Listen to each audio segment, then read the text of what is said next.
So now, knowing Amazon as you do, what can you tell us today for our listeners about how to have a stress-free Amazon operation? I really think it comes down to learning how to fight with Amazon. You really got to figure out how to fight with them. So when you fight have these fights with Amazon, it's Yeah. in all different areas. So what kind Right. of fights are you referring to?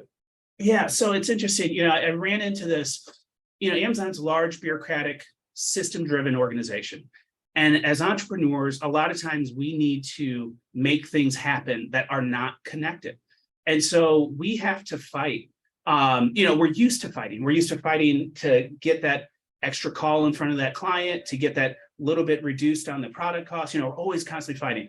So if you take that mentality with Amazon, though, you're constantly going to be running into brick walls. And so you need to learn, what do you accept and work with, and what can you move forward with, and what can you push back on Amazon. So, you're fighting Amazon administratively. There's administrative components that Amazon has that they want to be sure that's executed exactly the way they want it.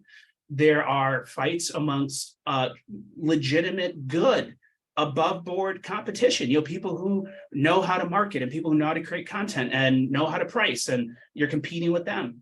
You're also competing with some below the board people, people who are used to incentivize reviews, all types of crazy stuff, send packages to people just to show that an order went out, even though there was nothing, it was just like a bag of seeds.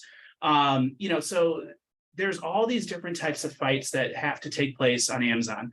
But really understanding, where do I need to push and where do I need to accept are kind of the biggest components of living a stress-free life with Amazon.